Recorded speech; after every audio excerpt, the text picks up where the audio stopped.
Welcome everyone to this interview for our Studied Abroad and Global Engagement Diversity Virtual Research Center for Native Americans and Indigenous students. My name is Jessika and I studied abroad at Korea University fall of 2020. And now I volunteer with the Sage Global Titans Ambassador. Today I will interview Jessika. Thank you, Jessika. Hi. Okay, can you please tell us your name and what your major is at Cal State Fullerton?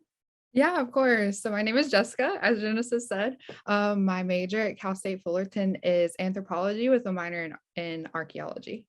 Mm. So how would you identify yourself?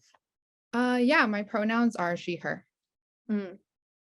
And I think for this question also, I know you're Native American Indigenous, so how would you identify yourself for that as well? Do you want me to state my tribal Yeah, affiliation? that'll be fine. Of course, of course. So my pronouns are she, her, but I identify with the Southeastern Muskogee Nation in Troy, Alabama. I always misspoke that, so sorry. That's okay. And when studying abroad in global engagement program, did you do? So I'm currently in Seoul, South Korea at Chungang University. I'm here for the year-long program, and I'm studying Korean history and culture here. Mm. Uh, and what made you interested in studying abroad?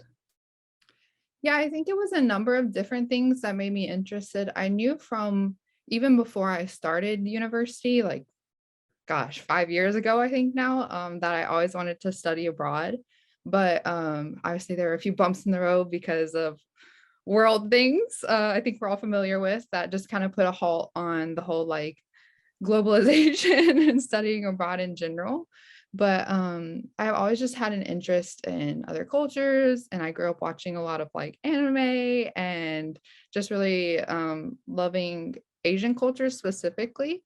Um, so I found them really relatable, and I really dug into that when I was younger. So I knew that's something I wanted to do when I grew up, was to study abroad in an Asian country specifically.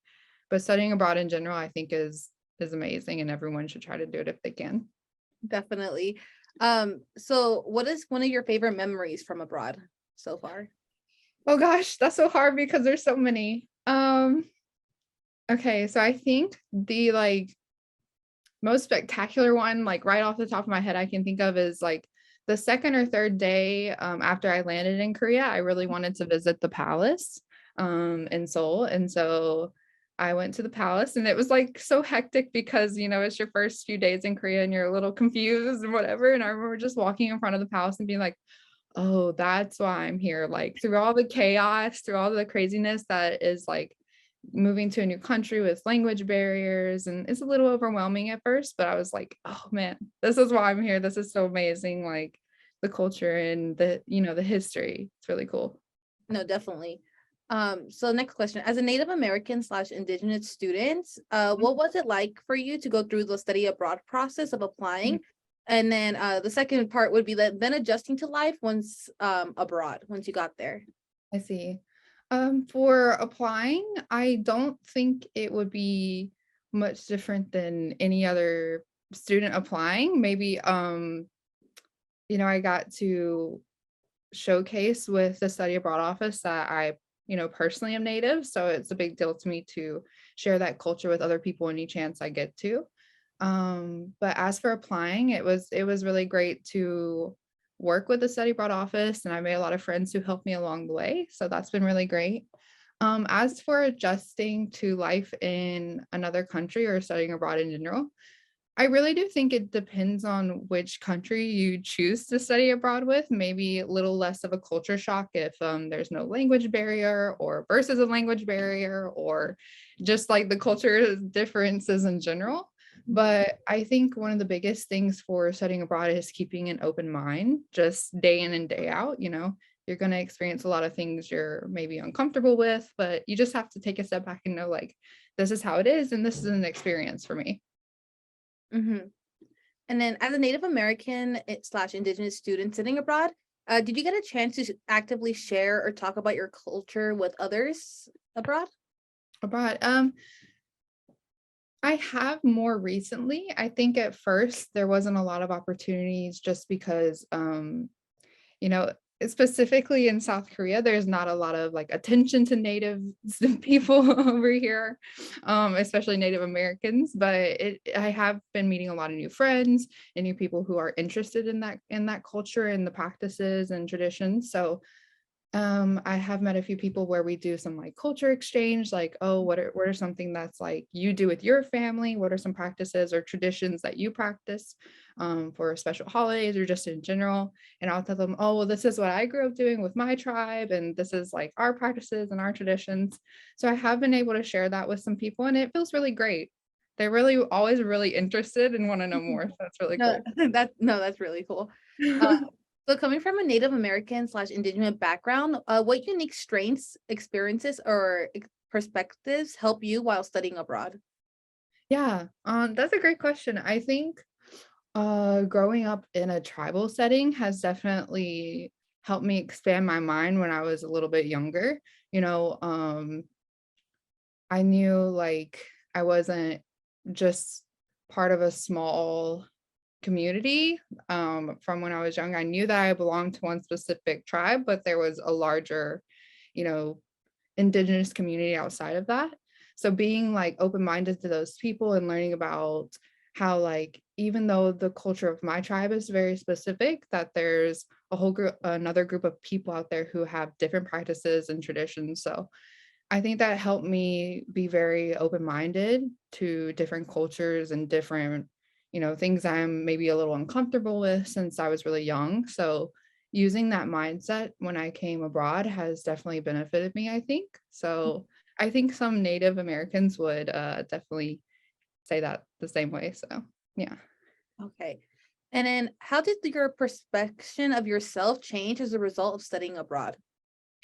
Ah, that's a widespread question. So before I think before I came here, or one of the reasons I wanted to study abroad in the first place, because, you know, I think a lot of people who study abroad are in the like 18 to like young 20 range. So we're in this like transition of our life where we're just trying to figure out who we are, like not only as students, but people in general, and like who we want to be and what inspires us. So I think studying abroad for me was one of those things where I was like, I think this is a great opportunity for me to find who I am personally. Um, stepping out of my comfort zone, like very far out of my comfort zone, and just kind of throwing yourself into like another country is kind of a big leap, but I knew that coming into this, and it's something I really, really wanted to do for myself. And I think it's definitely changed my perception of myself in the end. And I feel like I've become stronger internally because of it. And yeah, I know I keep saying this, but just a lot more open-minded and being okay with being uncomfortable. And that's great. Yeah. And then why do you think it's important for students, especially Native Americans and Indigenous students, to participate in global experiences like study abroad? Yeah, I think it's really important for Native American and Indigenous people just to be involved in general. I know that I'm part of the Intertribal Club at Fullerton. I think that it's really amazing because we get to share those stories and different experiences with one another. And I know that a lot of them are interested in, studying abroad or things like that. So I am, really hoping that this site and this, opportunity encourages that community to maybe study abroad. I know it can be kind of scary, but it's definitely worth it in the end.